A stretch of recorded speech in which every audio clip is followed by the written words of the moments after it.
welcome to another Channel Insights interview from the Channel Institute. And today I'm delighted to be joined by David English, President of TSL Marketing. And TSL Marketing are a specialist channel marketing agency. And today David's going to be talking to us about partner differentiation. So welcome, David. Thank you for joining us today. Thanks, Mike. So David, what is partner differentiation and why is it important? It's really interesting. Partner differentiation is extremely crucial for a whole variety of reasons. But to start off with, what is partner differentiation? It's really all about how a channel partner, and we may use a few different terms for channel partner like solution provider or reseller, but it's all about how a channel partner can show that they're unique and different from every other channel partner that's selling the same product or service. And in many ways, a simple way to look at it would be, what makes you special? What makes you unique? Why should I consider doing business with you versus everybody else that may have similar or like capabilities? And in terms of partners who maybe are weak at differentiation or the ones that are strong, what are the consequences and benefits of being successful or being weak at differentiation? Well, this goes really into the whole core of business growth. So for many channel partners, the challenge is, how do we grow outside of word of mouth, referrals, and growing our existing install base? And part of this is we have to become truly differentiated. And so I should add, back to what I mentioned earlier, is that part of partner differentiation is having something that's genuine and real underneath it. So this becomes sort of your competitive advantage. That competitive advantage is part of differentiation. Partners that don't have that can't show that they're different than everyone else, will have a very difficult time selling net new customers because they just look like everybody else. So why am I going to buy from you versus everyone else? And in that case, those companies have a very difficult time growing versus the channel partners that have done a very good job of showing why we're unique can grow as a result of that. And for channel partners that want to differentiate themselves, how do they go about this? What are the basics? There are a whole bunch of ways we can differentiate ourselves, or I should say a channel partner can differentiate themselves. And I would look at it, really, this gets into how can we create competitive advantage as well. So we may look at it first simply on what's the segment that we're going to focus on. So we can look at companies based on industry, geography, perhaps size of company. We may look at functional areas of responsibility within a company. We may look at it based on the problems we solve. So from a first take, a channel partner can differentiate based on those factors.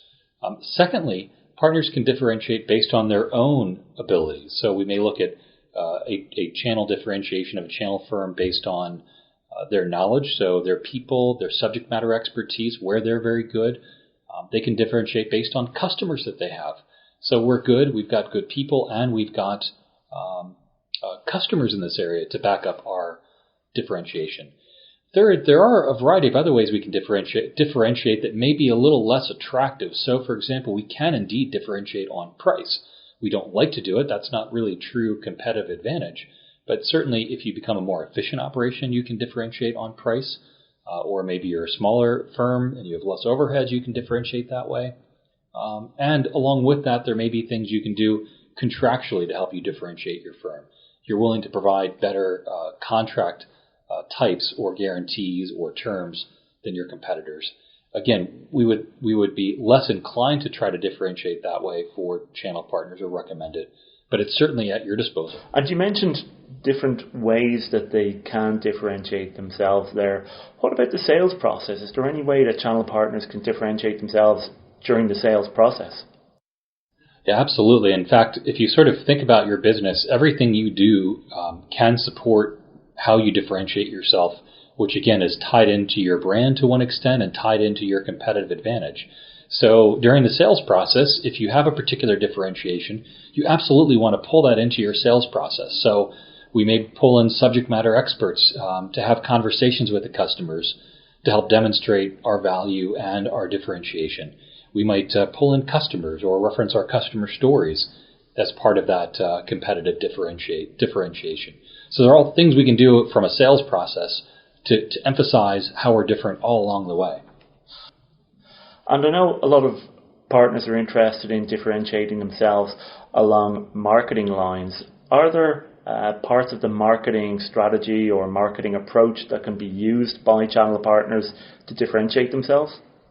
There sure is, and in fact, this is an area near and dear to my heart. What we find is that marketing can very much help to emphasize, articulate, and expand the differentiation. So, for example, maybe we're focused on financial services companies and we're selling into perhaps marketing people in financial services companies, and we're helping them understand how they can reach their B2C customers better and more effectively.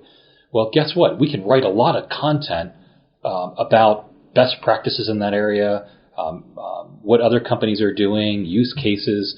We can write loads of content on there and have our own marketing materials, our own take on that. And that very process can help to demonstrate our knowledge, which helps to emphasize our differentiation. So again, you can see where these things are all tied in together as part of a coherent business strategy. All these areas in marketing and sales can tie in to help show how your firm is unique.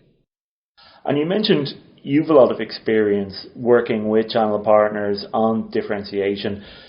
Can you talk to us maybe about the typical partners that you see, ones that are successful at this and perhaps ones that are less successful?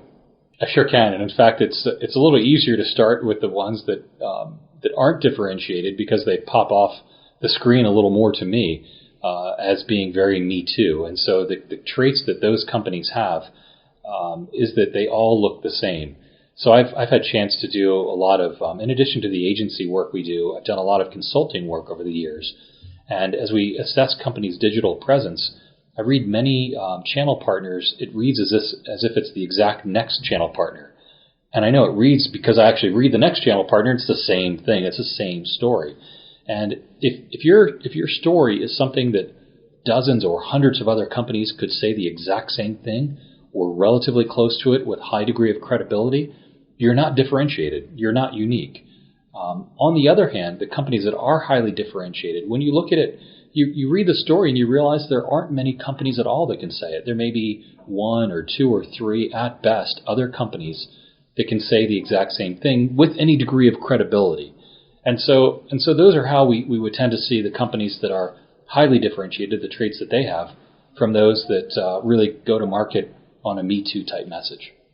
Great, thanks. And finally, do you have any key takeaways, a few tips that you can leave with our students to help them really bring some new impact to differentiating themselves as a channel reseller, or if they're working with a vendor to help their channel partners differentiate themselves? Yeah, absolutely. It all goes back to just your business strategy. Who are you focusing on? And for newer companies, you want to make that initial segment narrow enough that you can be very focused and say something that's very unique, and then you build on it over time. If you find that you're an established company that has been in business for a long time and grown through referral and word of mouth, and you haven't quite differentiated yourself because it's happened sort of organically, I don't want to say by accident, but it just, who you are has just sort of evolved over time, then you may want to take stock in what are the commonalities that you have in your people and in your customers today.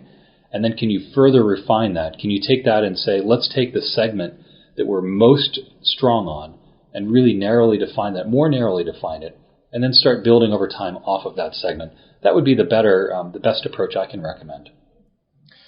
Well, David, as always, thank you very much. It's been a pleasure and great insights for all of our students at Channel Institute. So thank you for taking the time to join us today. Thank you, Mike.